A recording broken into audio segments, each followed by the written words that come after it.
tuning in to the online broadcast network, Afterbuzz TV. Over 20 million weekly downloads from over 200 countries and your #1 source in after-show entertainment.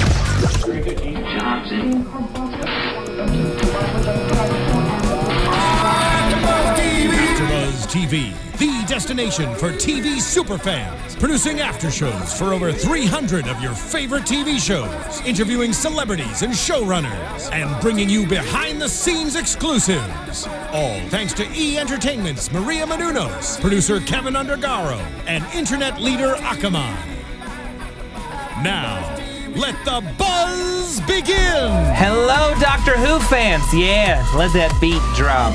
Welcome to the Doctor Who After Show here on AfterBuzz TV, talking about Season 8, Episode 3, Robot of Sherwood. I'm Matt Lieberman. Joining me on the panel this week, Jessie Klein's here. Hey, how's it going, everyone? Liz Rishmawy's here. What's up? And Zach Wilson's back. Sorry, I'm in a trance now. He's just really enjoying this, I feel like this music fat needs beat. like random exterminates, like thrown into that. Yeah. Exterminate, exterminate, exterminate, exterminate. No. No, you're doing too much. Yeah, a little bit. That was I want to know right off the top, I feel like this episode was very divisive because there were a lot of people when Peter Capaldi was announced that were excited at the thought of a thoroughly mature, always dark Doctor and season. And honestly, I disagree because I think an episode like this that is just such a fun romp, let's get away from all the darkness and all of like the big heavy thematic crap. Not really crap because I am enjoying it, but like just a fun levity break was exactly what we needed. Oh yeah, especially after last week's episode, which was kind of like, for me personally, it was kind of like wah wah, you know, and him being very serious and realizing his hatred and stuff. So it was nice to get that. Okay, good. Even though he, you know, he's now a new Doctor, he's still the same Doctor. You know? I kind of disagree. All right, tell us why. I just like there again was like a cartoon moment in this episode. Oh, there were a couple, and it's like I like fun Doctor, but I like fun Doctor when it feels like it's earned or it feels like the story kind of lends itself to that. And I felt like this was kind of like forcing like a goofiness on the Doctor's character and like. I don't know. I like with the older Doctor episodes when it was goofy, like it felt like it was part of an overall theme, and it was like genuine. This felt really like it was forced on us. What? Do we have a random Dalek in the studio? Oh, I'm sorry. Is my opinion not popular, Daleks? Yeah. Is it not popular, Daleks? I think he was just late to the whole when you thought the song deserved some exterminate. Okay, that makes sense. Usually Daleks agree with me. Yeah. What do you think, Zach? I like the episode. I think that I disagree that it's the same Doctor because this, if you were to put like let's say Tennant or Smith's Doctor into this situation, they're not questioning the existence of Robin Hood so much. Like he's he's a cynical Doctor. Well, I disagree on that, but they wouldn't hate on him at the same time. Matt Smith's Doctor would be excited at the prospects of Robin Hood, not that Capaldi like this can't be real. I refuse to accept, silly man, that this is real. Don't mistake what I mean by when I say same Doctor. I just mean the elements of the fun goofiness that we got with other Doctors, even in their own, portrayed in their own way, with Tennant and Christopher Eccleston. You know, like it's that goofiness that we haven't seen with Capaldi yet that they put in here. Not that they're the same, because they're all different in their own way, but that. But I think it's important that every Doctor should be able to have these fun moments. But it's not necessarily the Doctor is having fun. It's we're having fun watching his discomfort at fun around him. Yeah, and that's I think the key difference is like he's no longer like hey guys, we're gonna go out, I'm gonna put on a fancy hat and we're gonna have a fun time in Sherwood. What's going on here? I'm gonna find it, and I'm not gonna be curmudgeonly about it the whole cut time. my button off. For sure, like Smith would have been excited that something that shouldn't exist does. Yeah, because like, that's an exciting surprise. I've seen everything, but this is a surprise. Yeah. Whereas I'd also argue that Tennant's Doctor would be outwardly excited and quietly examining and seeing why is this messed up. Here's and you know, if we're doing the comparison game, what I liked about this episode, it made me feel like the second Doctor a little bit, Patrick Troughton, who was the first to kind of introduce some clowniness to it. There were elements of that here. There were elements of John Pertwee's Doctor, especially in this sword versus spoon fight, which called back to his Doctor, who was very like, you know, judo flip, kung fu-y, James Bond kind of a deal. Yeah. Yeah.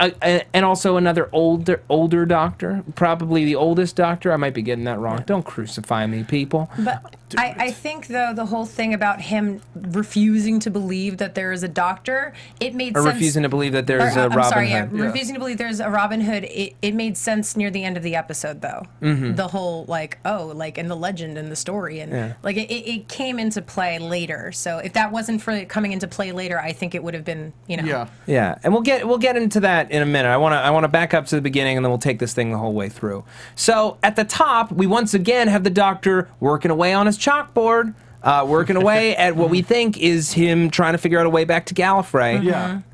And you know, he offers to Clara, anywhere you want to go in time and space, let's go. And one of the things that really excited me about this episode is it's been a while since we've done a pure let's go back in time episode, which are always my favorites. Yeah. Almost universally, because we get to meet someone from history or from legend, we get to send them up in a fun way, and bring sci-fi into an environment that it shouldn't exist. Was Impossible Astronaut the last time we really dealt with historic events? Yeah, we had the Daleks take Manhattan in season 7, but it wasn't really about history. We just were there. Yeah. I mean, we've gone back. We've been in Victorian times plenty Right. recently, but not like a historic event or like person or Yeah. specific. No historic personage of any repute. And every historic person always super cool with the fact that aliens exist and robots exist. Yep. Like Robin Hood's like, oh, robots with crosses that they burn lasers into us? Okay, cool. Okay, cool. I'm gonna stab him now. Yeah. I can take him. Well, I guess it's like he's so far removed from the technology that it's just magic. It's just magic. So it doesn't matter. He just like assumes that magic is a thing. Yeah. But every person Yeah. in the past is okay with the fact that magic exists. Yeah. Yeah. They come to terms pretty easy. Yeah. Yeah, I feel like I could do Sorcery. it too. Yeah. I feel like I'd figure it So, out. you know, Clara's like, look, okay, so there's always been this one person that I've always wanted to meet, and you're gonna tell me that he doesn't exist, but I want to meet Robin Hood. And he's like, Robin Hood? And she's like, yeah. And she's like, he doesn't exist. And she's like, come on. He's like, fine. So, Can I just talk about how cool the TARDIS looks right now? Like, it was lived very, in, and, like, there was like the bookshelves and stuff like that up there. Like, yeah. I love the bookshelves. It was really cool. I would say with the exception of like 2 notable effects shots, this is a very well shot episode. Yeah. Very stylishly directed. That whole sequence in the TARDIS at the top is, I think, one of my favorites. It's my favorite way that this TARDIS has looked since the change in the Snowmen. Like, I really was resistant to the cool blue TARDIS, and it feels very warm now. Like you said, very lived in. And it feels like they could live there. It doesn't feel like this, like, stark reality, which just never worked for me for a TARDIS. Who knew we just needed a couple of bookshelves? I would Seriously. love to see more stuff inside the TARDIS. I know we've seen like them stuck inside it and stuff like that. I'd love I want to to see this freaking swimming pool. Yeah, I was about to say the swimming pool, like where all of the clothing is, like all that kind of stuff. It'd be cool to see, like, just a tour through the TARDIS. How about a room that's just not a corridor? How about let's just do an Inside the TARDIS episode with no corridors whatsoever? Impossible. Where was River consummated? Yeah. Where's River consummated? Where Let's was find that River bed. consummated? Yeah, no, let's a jettison corridor. that room. In a corridor. Yeah. It was a corridor. So they land. They didn't make it. They land in Nottingham, and the Doctor is stunned to discover that Robin Hood does exist, as played by Tom Riley of Da Vinci's Demons. And I love this kind of like very over-the-top portrayal, which ultimately is grounded in some very real stuff. Namely, that he has to keep himself laughing because his life is so tragic. Oh, yeah. Yeah. Yeah. And that's why he's always going, ha ha, ha ha ha. That's just banter. That's that's not a joke. But it's so funny, And though. it pays off so well at the end of the episode where he's like, we're both just pretending to be heroes. Ha ha. Like, he clearly does, like, that's why I'm always laughing, is it's helped to pretend that I'm a hero. Yeah. And, like, show that I'm a good guy even if I'm not. Absolutely. One cool thing to note, arrow zooms into the TARDIS. He pulls the arrow out, and the hole fills itself up. it was immediately. cool. Yeah. What do I you didn't think notice that till the second time around. It was awesome. Is that just the chameleon circuit at work, or what? Yeah, I mean, it's a pretty protected ship. I mean, the fact that it went into it at all is more surprising. questionable. Yeah. Right. Okay. I mean, but then again, every time it gets really damaged, it actually pretty quickly like fixes itself, even if it takes, you know, throughout the doctor's. It's usually when the doctor's regenerating. But like, I feel like for something like a little nick like that, I feel like it'd be like, boop, like it would just fix itself. It makes sense that would just take 2 seconds. If You know. if it can fix itself from the Titanic crashing Yeah, itself into you it, know? like I feel like an arrow. Yeah. I'm not gonna question it. And I guess it does make sense with the chameleon circuit because it would be mimicking wood, since the original boxes were made of wood. Exactly. So it would get hit by the arrow, and then like as soon as it's gone, fix itself. Yeah. Right.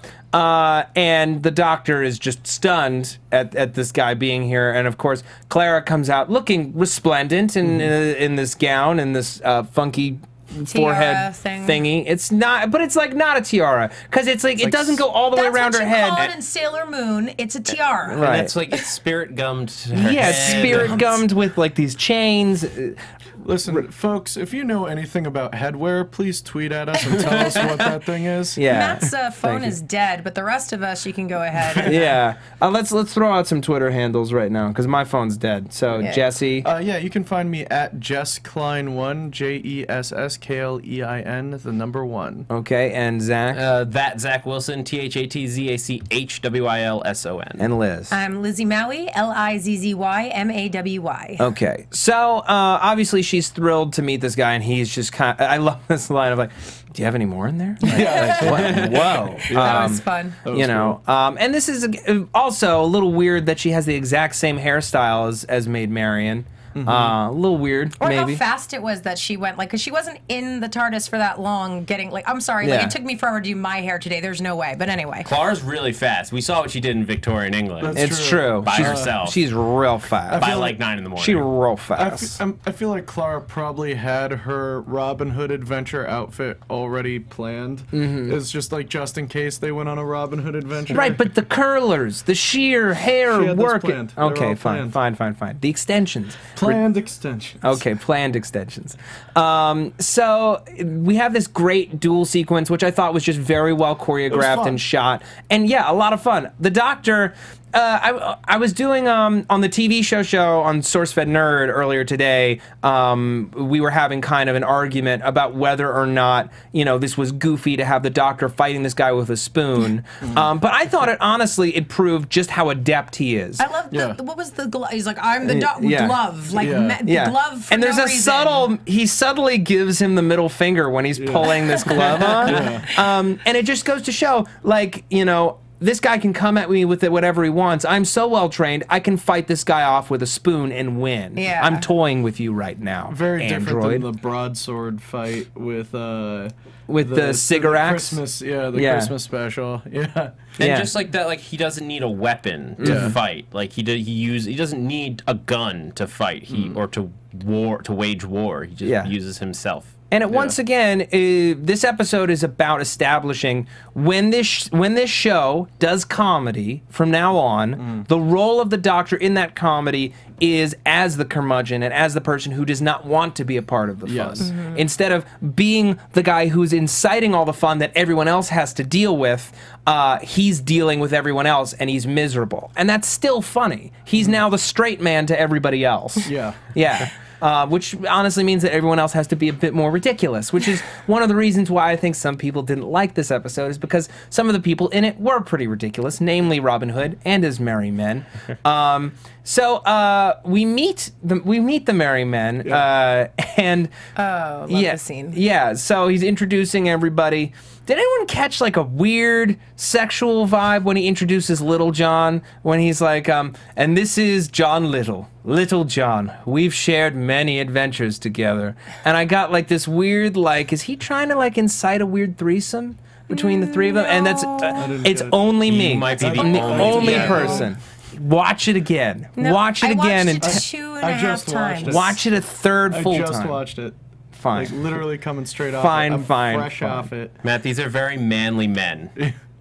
They're men in tights. In their tights. Tight tights? Tight tights. Yeah. They run around Men the in forest. They tights. look for fights. I love the bit where it's like, so, it's not possible for you to have this many diseases. Yeah, Oh you my would gosh. be dead in 6 months. But I am real. Oh, bye. Bye. Yeah. And I just love like the entire scene. Like it wasn't like the same thing to each character. It was literally, it was the hair. It was, this isn't a sandal. Yes, it is. And then the blood, and I like that it was a little different for each of them. And he's just being weird and Being a doctor, ruining eating everything. an apple, and then looking at at the apple. Yeah. It's something's got to be wrong. Yeah. It's way too temperate in Nottingham this time of year. It was too temperate. Yeah. Way too temperate. Have you ever been to Nottingham? Not temperate. Some would say inclement. Ooh. $5 word. Yeah. Meanwhile, we are introduced to, for the first time to the Sheriff of Nottingham, who is stealing all the gold and nothing else. All the gold and all of the comely wenches, and really just anyone who's able-bodied, armed with his many knights who turn out to be robots with crosses on their faces. Yeah. Sorcery. Yeah. What did you guys think of this villain? I had fun with his performance. Yeah, Yeah. I thought he did a good job. Yeah, I mean, you know, you've seen many versions of Robin Hood. You've seen many versions of the sheriff, and I think it was portrayed perfectly to what they needed for the episode. He wasn't too goofy, but there were Yeah. some moments, and you know, They decided on a tone. Yeah. They decided Well, on a tone they started it committed. with him killing Yeah. an old man. yeah. Well, that's a weird thing where he kills an old man, and then later in the episode he comically punches a robot and it hurts his hand. Yeah. It's like, ow. Yeah, he Yeah. forgot it was a robot. Yeah, for a hot second, He which thought- is like, he thought it was a fleshy human at first. and then he was that like, could wait, punch. Yeah. no, you're one of those robots I've been commanding all this But time. even if Been it friends wasn't a robot, it's in armor. Yeah, That's true. it's Yeah. really not Like, smart. even striking a human in armor, it's gonna hurt. Armor hurts. Armor hurts. It's sort of its hurtful. job. Yeah. Every armor hurts sometimes. Emotional armor. Yeah. We Yeah. all put it up. We do. Yeah. I want to talk about Clara in this episode Let's because do it. this episode to me is the perfect illustration not only of like the most encouraging thing about this season, but of why we needed to get Clara with a doctor who wasn't so handsome. Yeah. Because as soon as we got rid of the romantic plot line and the impossible girl plot line, she gets to act and she gets to react realistically. And we realize, oh yeah, this is a woman who's incredibly intelligent Yeah. and really self-sufficient. And she's very much the hero of this episode. Yeah. The doctor doesn't do much. What he does is he opens a door and he looks at a computer and then he talks. Yeah. She's the only person really playing this game properly. Yeah, Yeah. that interrogation scene was great. I love Great. Where she played the sheriff and was like, "Oh yeah, those starmen," and like really making Thought him of the like. explosion. It looked like fell from the sky. Yeah, and- I'd say it's more a crash than anything. Like all of that kind of stuff. I thought she really that scene was really exciting. Just to see her kind of play the sheriff like that. Yeah, 'cause like, he's and an using idiot. her womanly, ways Yeah. about her, knowing that he finds her attractive, and also using his, obviously, he has a very big ego about himself. Yeah. So Maybe I'm stepping in a bear trap, but I would say Amy couldn't do that. She wouldn't do that. I wouldn't, I couldn't see her going about it the same way. Yeah, I think Amy would be much more like She'd be like- grabbing knives and trying to stab him Yeah, with like them. I think she'd be like tough, yeah. like Yeah. She plays Scottish. a strong face. Clara just like has it going. I she liked uses her. her doe eyes. I liked her in this episode, but she doesn't have any stakes for me right now, and that's the thing that she's missing is that since we finished the Impossible Girl storyline, she has had no stakes in any of this. Like beyond, I want to meet Robin Hood. What else drove this story? Yeah. Well, I mean, it was set up in the first episode of the season. The doctor asked her to take care of him and to keep him centered and to be his carer, to make sure that, he has somebody because he's very vulnerable right now and scared. Yeah. We need some reminders of that though. Yeah, like in story. But we kinda got stuff. some reminder of it even last episode where, she told him, Was that the lesson learned? Is that what you learned? All Daleks are evil, need to be destroyed. Like she has been keeping him in check. Last episode, but if that's going to be like the major theme of this season, that needs to be more prevalent. Like you can't just forget about it. I don't think they did forget about it because in this episode she's basically saying, why do you have to doubt everything? Wonder is still out there. You haven't seen everything. You don't know everything about the universe. I love the line where he said, when did you start believing in impossible heroes? And she said, isn't that obvious? Yeah. And I really loved that scene. That was a good scene. It was a really good like moment, like line and everything when they connect there. Like seeing her warm up to him and remember that he is the Doctor still and all this other stuff. Those moments I really like appreciate. But this is what it boils. But like it was, and that's true. But that's about the Doctor. It's not about Clara. Clara doesn't show any progression as she goes through that. She helps the Doctor, but I want to see her have to struggle with something. She's not struggling right now. I'm sure we'll get there. I mean, it's only the third season, or third episode. I mean, based on, without getting spoilery, based on the preview of next week's episode, I feel like they're both in for some serious struggle next week. I will fight people to come in next week. Okay, that's a promise you can take to the bank. Okay. Same here. You would also fight people? With a spoon. With a spoon? Would you fight with a spoon? No, I'd bring a sword. Okay, well, that's probably a smarter tactic. I'll win. What about a big spoon? All right, so we got. I want to move on. We've got this tournament, which is obviously a trap, and I loved this sequence with the sheriff, Robin Hood, and the Doctor all one-upping each other through their prowess at archery. And you know, it was a little silly, but fun. Who else wanted someone to yell out, "He split Robin's arrow in twain"? Yes, I did. That's all I was thinking the entire time. For like the next 5 minutes, it was just like, yeah. That's all I wanted. I just wanted one like nod to Robin Hood Men in tights, and that's it. I just wanted someone to yell, "Hey, split Robin's arrow in twain!" In that exact Cockney accent. Yeah, exactly. In that exact accent. That poor accent. Yeah. Now, some people on Twitter were kind of like, wait a second. The Sonic can't do anything to wood, and it certainly can't blow it up. So how did he blow up? It makes sense though, because later on he said he put a tracking device in the arrow and he self-detonated it. I was getting to that, and you got it first. And didn't well, do not doubt me. I might be not remembering things correctly, but didn't we then find out that the Sonic can do stuff to wood? Haven't there been episodes where like he has done stuff to wood with the Sonic, like he figured out how to vibrate it or something like that? I don't know. Oh well, like he could, in the 50th, if he spent like 400 years calculating the a frequency of right, then he would get it. But that's time consuming. But it has to be the same door with the same Sonic, and and it certainly wouldn't make it explode. It wouldn't make it explode. I'm sorry. That's okay. It was funny. That's right. I forgive you. Ooh. Whatever. Don't one Douglas up me. Well, this is a thought that we talked about before. Official Tree of Oregon. The TARDIS is mimicking wood. I guess it's mimicking. Yeah. But it's like it's not actually wood. Yeah. Yeah. Okay. So yeah.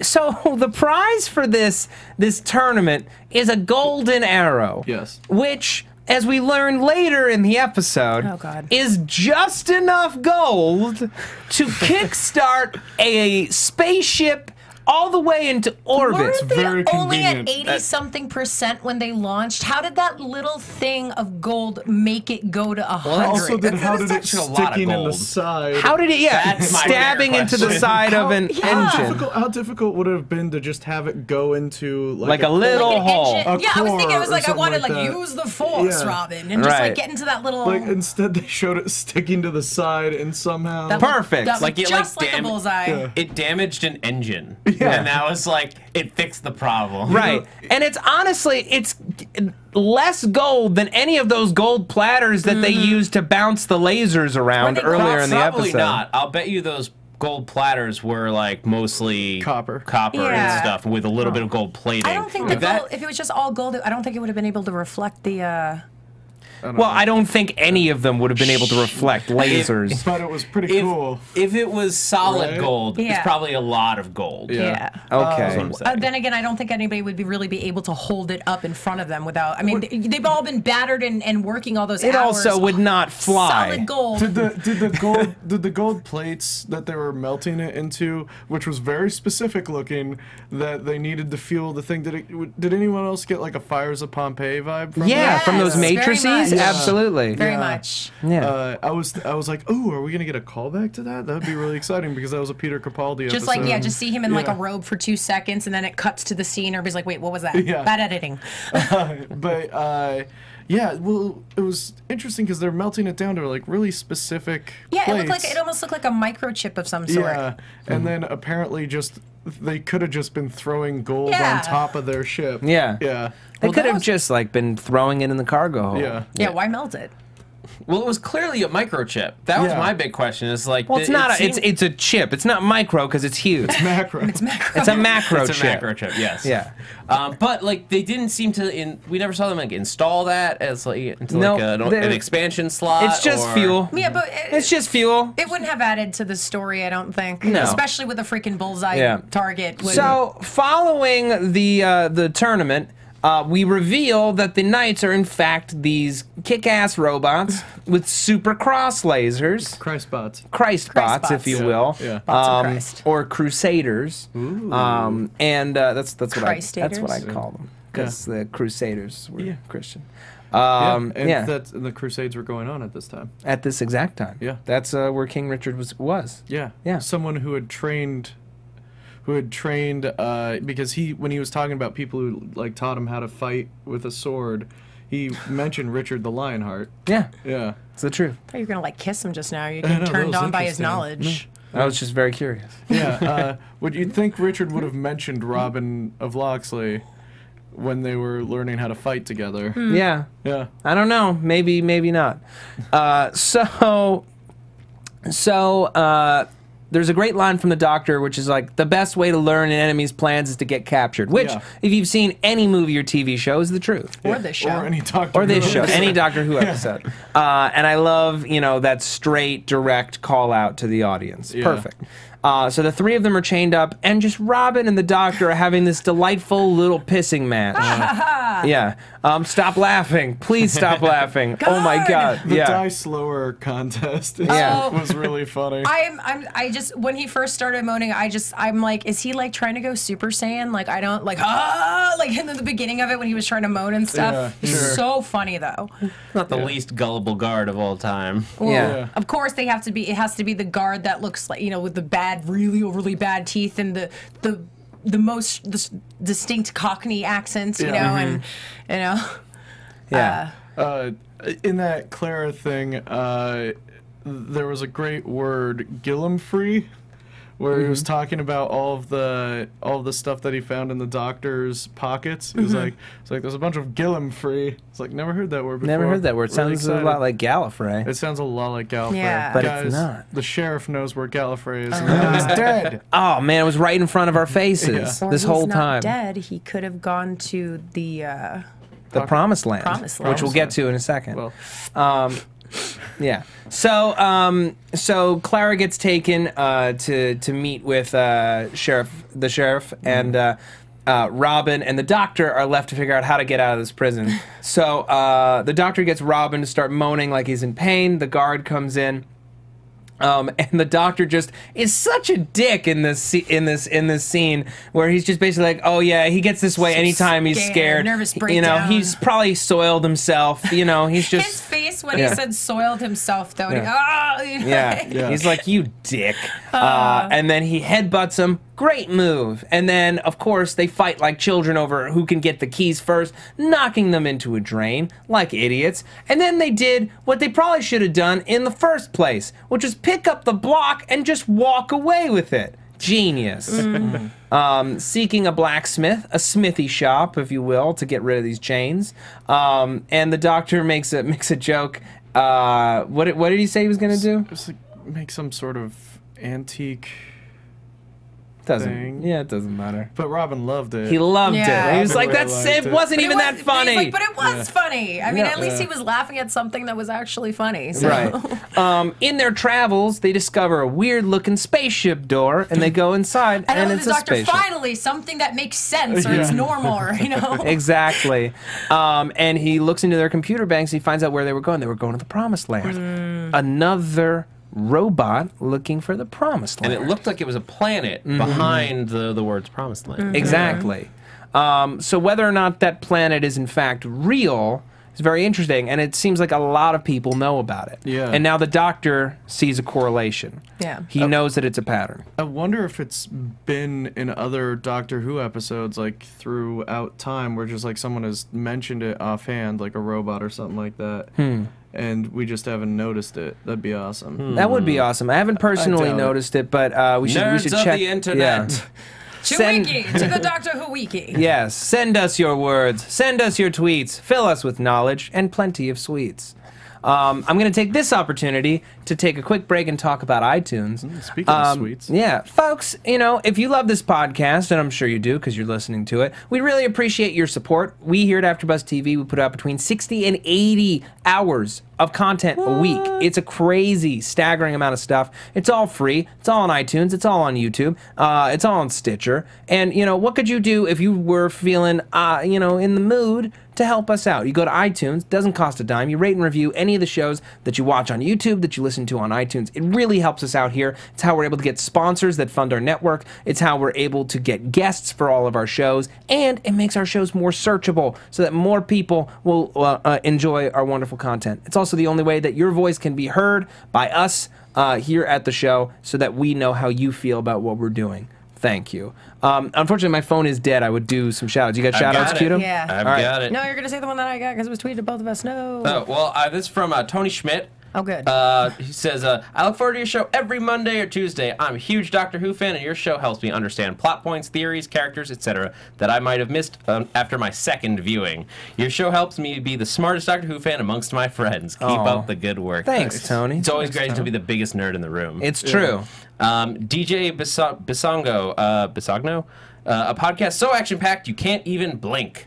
And then he says, I was pleased with myself for that one. I'm sure you were, man. Good job, Pete. Loving the show. My favorite part is that the hosts have different opinions and can argue their side without just whining about. Personally, I'm feeling positive about the direction this season is going, although I'm writing this like 4 hours before Sherwood comes on, so knock on wood. Nice. Is it real wood or is it just the chameleon circuit? I don't know. Here, wait. So you had a tweet that you I wanted had to talk a tweet. about? Somebody just wanted to point out it was Ryan Whittleson. Ryan Whittleson, friend of the show. Yes, and he just wrote to Zach and I. He said, "Fun fact: the first Doctor met Richard the Lionhearted in the Crusades." Yes, So- one of the early serials. Maybe you So- should cover it on Doctor Who Classic. Perhaps Zach. I will. Yes. Maybe he's like, there's like two doctors on the same exact planet at the same exact time. Like he's just Paradox. No. well, they don't interact with They each don't other. interact, but like, what if Richard comes back from the Crusades like, oh yeah, I met this crazy doctor, and then Like, no way. I Ryan met would this be crazy like, I met doctor. this crazy doctor. Was yours gray? Totally. Yeah. Oh, man. Must be the same guy. blue box? Yeah. He was with this hot girl named Clara. Was he no, that's Scottish? not right. He was with his granddaughter. I love the line about him. Like, I love that we're getting little quips about him being Scottish more. Like when he's like, Yeah. "You're very ghostly pale. It's a Scottish thing." you know? Yeah. So I don't know. We were getting like little shout outs of his Scottishness throughout the series. I'm kind of content with that. Yeah. I also like that, you know, like, unlike, you know, Eccleston, every planet has a north. They just Yeah. keep outright saying, no, he's Scottish. Yeah. I have a question. Maybe it's just me, but has Clara's accent this episode seemed different? Or is it just because it's been so long since I've been watching the episodes and I was actually paying more attention to her this episode that I noticed her accent? I don't know. I didn't notice it. I almost feel like her accent, it's just a little different. And I don't know if it's just me or maybe it's because she's working with someone who has a Scottish accent that it rubs off Yeah, that might be differently it. because that's how I Maybe, am. yeah. So Maybe, and this is just me throwing this out, shot in the dark, maybe she was kind of putting it on a little more affected this week like she did in The Snowmen. maybe. I don't know. It just seemed a little more not as proper British, London British. It seemed a little BBC more. Brit. Cockney. I don't know. I'm not a professional with these accents. So there's something I want to talk about. I want to know if anyone here at this table felt that the episode would have had more heft to it if Robin did turn out to be a robot. Because I came to believe in that scene in the spaceship when he was accusing him of being a robot, I really wanted it to happen. Because to have this guy who was so secure in who he was and who had, you know, all these memories and of his lady love, to discover that he had been an instrument of evil, that all the good things he had done were just to distract people from what was really going on, would have been a really intense emotional arc for this guy to play. I would have thought that, and I was almost thinking, but the whole thing, like, I knew the girl that was captured was Maid Marian. Like, I just knew right off the bat, like, okay, that has to be her. Otherwise, what's the point of focusing her specifically? Oh, of course. You just got it. I just got it. I was like, how did he just discover Maid Marian? No, I missed that too until just this moment. Really? So. I feel The Quails, like the dad's name was Quail, like that was like from the stories. Well, I didn't get that. I didn't recognize that, but I just I knew, because it was like, what is the point of her specifically being captured in this moment? What is the point? She has to be Maid Marian, and then him finding her in the thing. Like, no, but that's the reason that I didn't think he was a robot, because why make her just for him? You know what I mean? Like, it doesn't make any sense. People love a love story. Yeah, I mean, if she was really missing, like when he's like, I lost her, I don't know where she went, and there was no Marian, then yes, I would have assumed that he was a robot with these fake memories. Right. But to your point, I did really want him to be a robot. I thought that would have been a really interesting kind of arc, and to see Robin choose to be a hero even though he knows that he is not for good, and that he is kind of taking this Bokanon kind of character. Like, I think that would have been really interesting. Yeah, and to have him have to, like, you know, persevere and continue on this planet and continue doing what he's doing to make up for the fact that he was an instrument of evil. And it would have been more intense. Would it have fallen too close to last week's episode? With a little bit with the you're programmed for evil, but you don't have to be evil. Like I said, I didn't really get a chance to even ponder the possibility because of the whole Marian thing, but I think that if he was a robot and wasn't destroyed by the end of the episode, then it wouldn't make sense, because you would think, well, couldn't he technically keep going and actually exist throughout the centuries? Right. Yeah. You know, so like there was too much factoring in that it wouldn't have worked unless he got destroyed at the end. And then he starts adding flesh to himself to become more. And then becomes that guy. Yeah, he becomes Bicentennial Man, or he gets lowered into a vat of molten metal with molten gold and does this. No, but he has one thumb up, like the Terminator. It reminded me of a mixture of that and like the birth of the Joker. Right. Or he like just leaves, but the tales of Robin Hood live on from just the time up till now. Exactly. I was also thinking that maybe Arrow. there was like some weird temporal thing that would happen where it's like you can continue living, but people can never know you actually existed.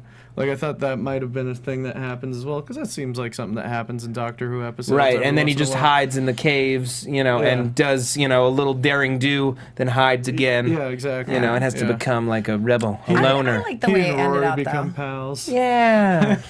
I like the way it ended out, though. Like Yeah, the whole, I thought it was fine. Yeah. It would have been cool if he was a robot. Yeah, though. but ultimately it would have gone against what the Doctor was supposed to learn this week, which is, you know, that you can believe in things, that they can be real, and that, you know, just because someone is a hero and a legend doesn't mean that they aren't a real person who's got demons like you. Yes. Yeah, and that if we inspire enough people to take up our cause, then maybe we are good people. Yeah, or they can become heroes in our name, or, you know, something like that. Yeah. Yeah. And what makes good? That theme of like what makes you a good person is continued. It's continued through that. Like, is it your deeds, or is it your legend? The story that gets told about you that makes you good, or does it not even matter? And that's kind of Robin Hood's wheelhouse, is he did something that, like, technically is bad. He stole from people, but he did it for a good reason. Yeah. Like, he took people's property from them, but he did it so that poor people could eat and exist. Yeah, but I mean, like you said, I mean, it's just the whole idea, like, even if you're not the perfect hero, being a hero to someone, like he even said, you know, you're Clara's hero. Yeah. To invoke that inspiration in someone, even if people don't know all the bad things about you, but they want to be just like you know what I mean? Like, that's what I mean. But you're inspiring people to do good, to become heroes themselves, and to do good because of you. Yeah. So don't focus so much on the fact that you're this imperfect being that isn't, you know, like, you don't think you're good. As long as you're, you know, promoting the positivity, so to speak. Yeah. All right. Is there anything else you guys want to talk about this week? Is there anything that you feel like we haven't really covered? I feel like we got a lot of it. I'm really interested to see where they're gonna go with that whole promised land thing. Yeah. Well, let's talk about it in predictions. No, let's do it. Key predictions. Sometimes there's a sound effect. Afterbuzz TV predictions. Yeah. And there's, you know, lights and stuff that flicker. That'd be cool. Oh. There it is. And now, your Afterbuzz TV predictions. Yeah, I'm very curious to see where this arc goes, because up until now, I didn't think that the Promised Land was in fact a place, and I thought that this was Missy tricking people, you know, when she sucked them out to wherever she wanted them to Well, go. that doesn't mean it can't be, because even if you set up a physical place for them to go, it can just be like a net where they get captured and then put into... But then why are people trying to go there? Why are robots trying to go there? Well, again, if it's the theme of what is good, what is bad, if you portray, and legends, if you tell people there's this great thing, call it the Promised Land, call it heaven. Called Utopia. Yeah. And then it's something horrible, then they're going to go there if they don't know any better. Oh, yeah. Now I'm actually kind of bummed out. If it turns out to be the exact same plot that the Master had, which now I'm wondering if maybe it's not maybe the it Master, is, or maybe it's not, because it would be the exact same plot of Season 3. I actually just wanted to point out, I got a lot of tweets since, and one of them did say, you know, what about the Promised Land being in the Eps? What about Utopia when we first meet the Master with the Toclophane? Yeah. And then someone else wrote, Drums. I'm just kind of randomly using this time to address these. Yeah. That was written by M.K. Zavader. We have Sephora Ayub. Have you noticed Patrick Troutman's cameo as Robin Hood in the databank? Yes. Yeah. Someone else wrote, John Patterson wrote, Stephen and Jenna said that they wanted Jenna to use her more natural accent as the series progresses to make her more natural. Got it. So that answers that. And that's it. Okay. I still like the Master theory. Yeah. I do. It rings the most true so far. It's just the name. Like when someone pointed out the other day, I think it was you said it was a fan said Missy. Mistress. Yeah. Yeah. Well, then somebody called us out on, like, that's not proper English. Mistress is a totally different thing. It kind of is. But it kind of isn't. At the same time, people worship mistresses. Mistresses can be in charge. Yeah. Yeah, and also, I don't mean on a gender line. I mean the word mistress tends to apply to your side piece. But. No, but here's the thing, though. A mistress has way more power than the guy in that relationship, because they have the power to expose him at any moment. They have nothing to lose. Also, also, like in I'm gonna go there, and like a dominatrix thing, you call them mistress. Yeah, I was just about to. Yeah, exactly. All right. That's where my head goes first, but that's Mistress, me. I'm sorry. Yeah. Mistress, I love that. Mistress, etc. And when you're serving someone, like when it's like upstairs, downstairs stuff, like they're always saying like yes, mistress. Yeah. Yeah. Okay. I Gollum says yes, Yeah, mistress. I was just about to say, I wasn't thinking Igor, but okay. That's not what I was going for, but I don't quite. in light of your know. dominatrix point, I rescind my comment. I still think it's possible it could be the Ronnie. Yeah. You know, still conducting a massive experiment. And it could be just to see if I program a bunch of robots to seek out the Promised Land, will they come? I'm also curious to see in other episodes if it's only these inorganic beings looking for the Promised Land. I want to see as the episodes continue, are we going to run into other, you know, races or things looking for the Promised Land? And also so excited about next week's episode, the preview for it. I mean, are we getting another creepy villain like added to the Silence and Weeping Angels? Yeah, I'm really excited for it. So excited because it's like one of those dark, creepier episodes. Yeah, it looks Lots cool. of hands grabbing ankles.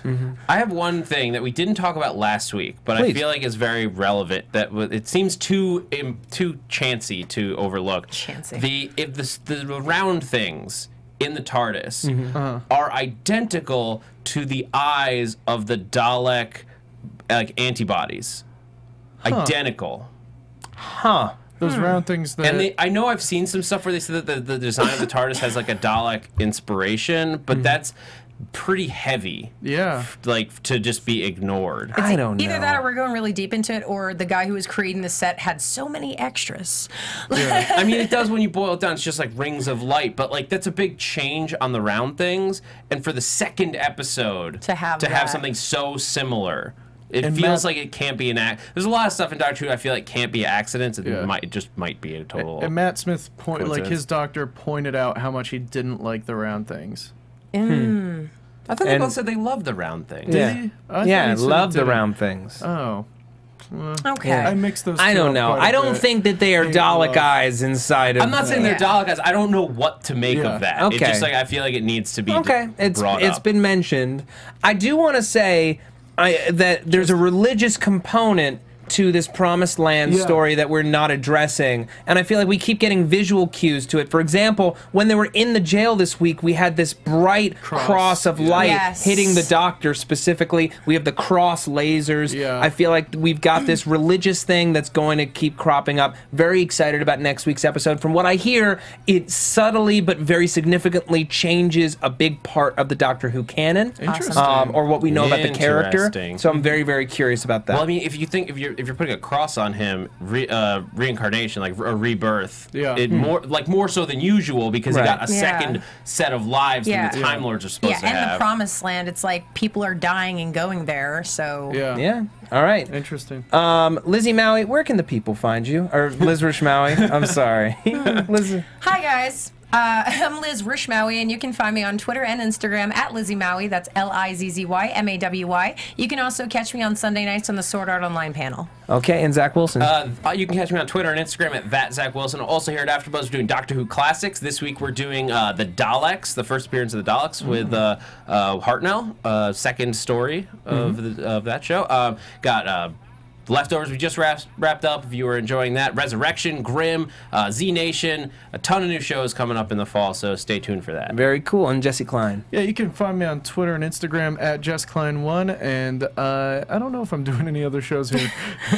Soon. Okay, soon. Soon. And you can find me on Twitter at Matt Lieberman, MattLieberman. You can find all my videos for SourceFed and SourceFed Nerd on YouTube. And we just won a Streamy last night for the best news show on YouTube. So if you like your news with a heaping side of comedy, come check us out. I'm also here all over the place on AfterBuzz TV. We'll see you soon.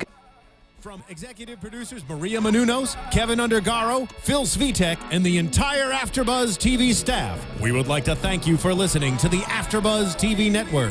To watch or listen to other after shows and post comments or questions, be sure to visit AfterBuzzTV.com. I'm Sir Richard Wentworth, and this has been a presentation of AfterBuzz TV. See you later. Those are the hosts only and do not necessarily reflect the views of AfterBuzz TV or its owners or principals.